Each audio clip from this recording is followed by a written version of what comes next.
Yes. And okay, I don't think, because it's not live U1, I think this is a 3. Yeah, this is a 3, that's why.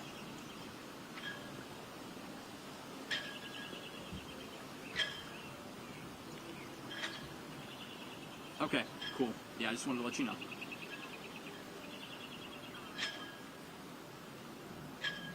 Thanks, bye. Yeah, no, that's just for our website. Oh, yeah. Yeah, because sure. I'm doing this with you here pre-taped. Obviously, we don't have airtime right now. Yeah. Oh, yeah. But yeah, this is for digital. So. Oh, yeah, absolutely. We got to do everything nowadays. All right. Could you give me a mic check? Start by saying testing 1 2 3. Testing 1 2 3. It's weird. Oh, that would be why.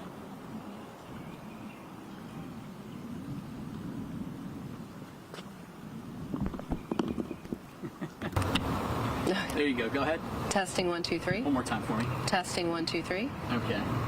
And yeah, we should be good. Okay. All right. So first and foremost, Jennifer, if you could just state and spell your full name and your role with Spartanburg Water. Sure.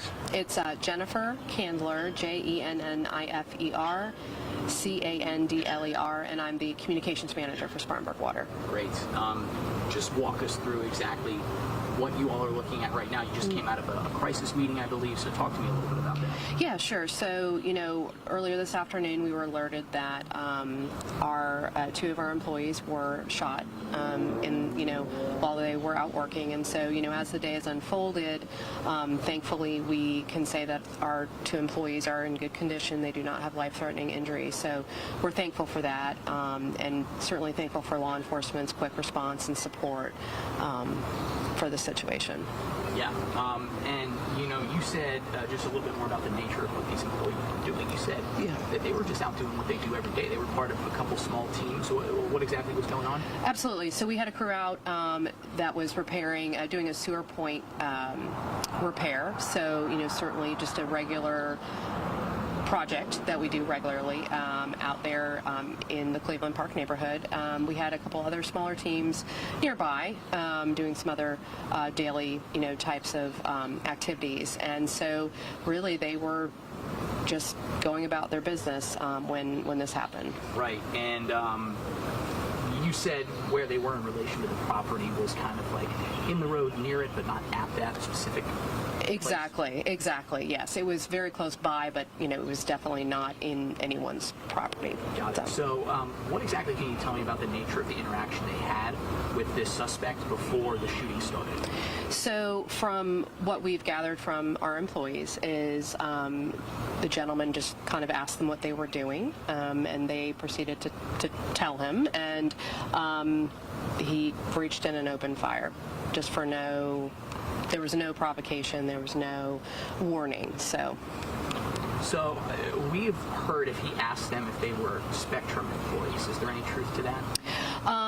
I can't confirm that officially but I would certainly ask law enforcement that. There's going to be more details, I think, coming out here later on, and so certainly not being there, just hearing from our employees what happened, our team members, I don't want to confirm that. But. Sure, yeah, no worries at all.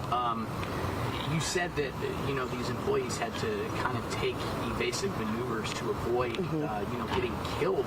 Can you tell me anything about the split-second reaction that occurred when they realized they were being shot at?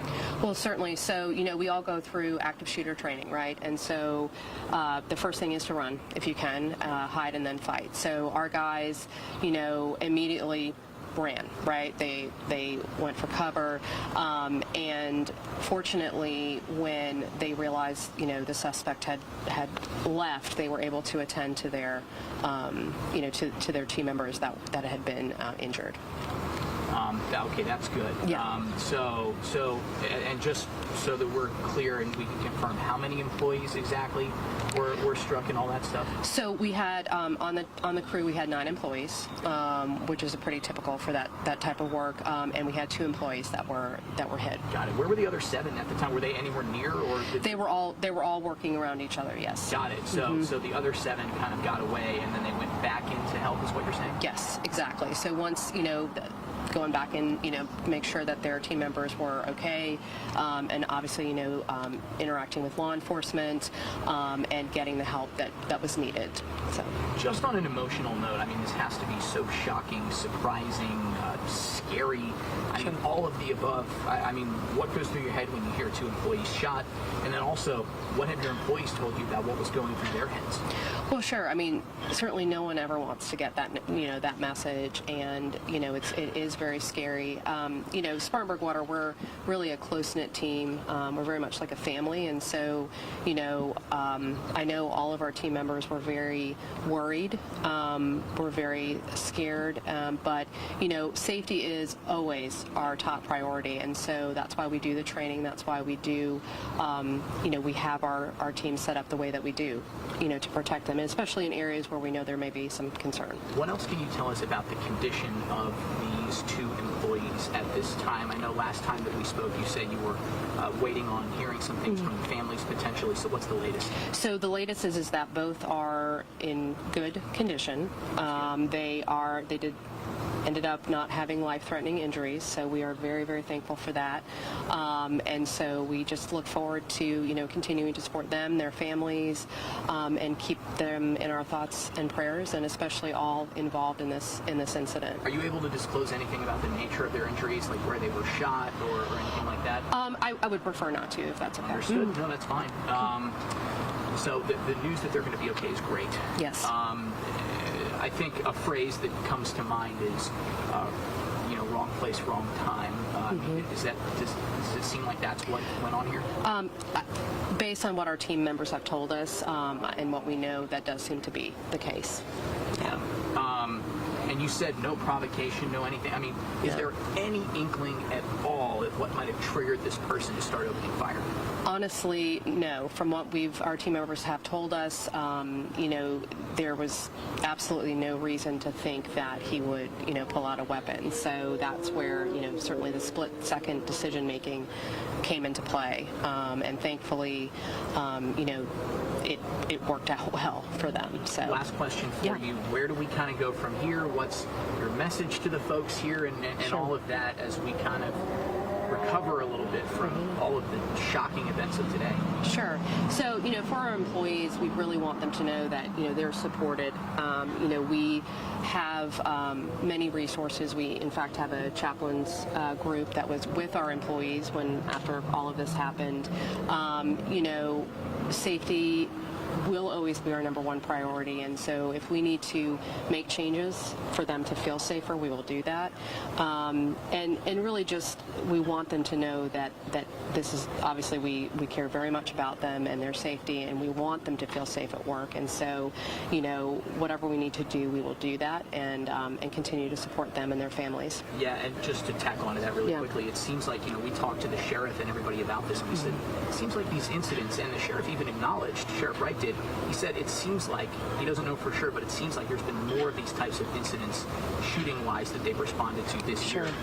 Is there any increased awareness, I guess, heightened safety, just that your workers are now going to be aware of maybe going forward? I mean, are you concerned at the randomness of this and what it might mean going forward?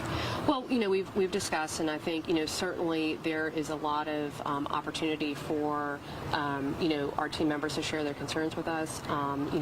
There are things that we can do to put in place to make them feel safer. More people on a job site, which in this case worked out, certainly well. Making sure, they're not in certain areas after hours for any repairs, that sort of thing. So we really try to make a point to put into place procedures that will keep them safe. And certainly in this type of incident, you really can't plan for this type, of incident, and certainly, shooting and gun violence is prevalent in our society right now. So everyone is very aware of that, and that's why we do the active shooter training regularly. That's why we are very focused on, safety messages and ensuring that protocols are followed and whatnot, and having these resources in place, for our employees to feel supported. Glad they're all right. Yeah. Thank you. Absolutely. That. No problem. Any chance that any of these families or anybody is ready to talk at this point or anything like that? Any of the employees that you could give permission to, perhaps?